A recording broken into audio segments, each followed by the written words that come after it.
Rob Warren and Sophie Sierra's 90-Day, the last resort segment is approaching its conclusion, and at this moment, I am uncertain whose side I am on. Sophie and Rob made their first appearance in 90 Day Fiancé Season 10, where their warning signs were apparent right from the start.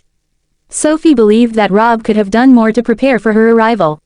Rob thought that Sophie was overly needy and demanding too much. His relationship with her mother was also strained, which created additional tension in their relationship when she visited their small apartment prior to their wedding. Their relationship continued to deteriorate in their 90-Day Fiancé, Happily Ever After segment, leading to Sophie moving into a friend's apartment. They have now been apart for a longer period than their marriage and nearly as long as their entire relationship. They planned to separate permanently after the Happily Ever After tell-all, but chose to seize the opportunity to join the last resort. However, as I have observed their back and forth this season, I am beginning to realize that they are either perfectly suited or imperfectly matched for each other, as they appear to share many more traits than they are aware of, both positive and negative. The primary challenges that all the couples face in the Last Resort Season 2, particularly Sophie and Rob, revolve around their lack of accountability. Both struggle to take responsibility for their actions or genuinely apologize. Rob took more than 2 years to offer Sophie a sincere apology, only for it to be undermined in less than 24 hours when she discovered he was still communicating with other women. Meanwhile, I don't believe I have heard a genuine apology from Sophie at any stage in this process. Whenever her actions are highlighted, she deflects by claiming that Rob pushed her or made her feel as though she had no choice. There is no doubt that their relationship has devolved into a destructive cycle of one trying to outdo the other. The partners are attempting to demonstrate who has experienced more pain and hurt. Who wronged the other more. However, this style of communication will only continue to obstruct their journey.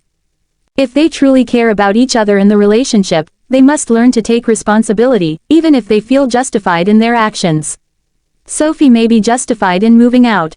Nonetheless, her actions have repercussions, such as hurting Rob's feelings and creating a greater divide between them.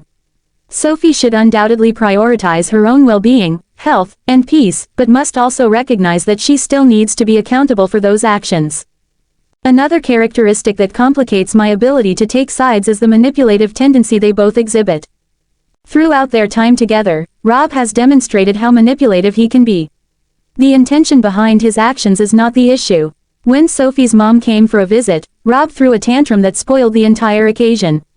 When Sophie learned about the full scope of his infidelity, Rob employed all kinds of tactics to downplay his behavior and persuade his wife to forgive him.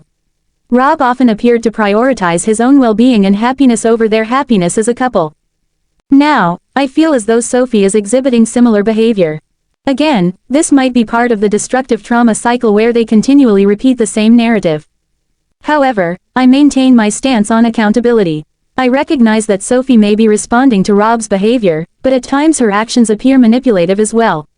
I understand her need to discuss her issues with the other stars and seek support, particularly from other women. However, standing up first thing in the morning at the campsite to inform everyone about the infidelity came across as somewhat petty. Overall, I can certainly appreciate Sophie's perspective.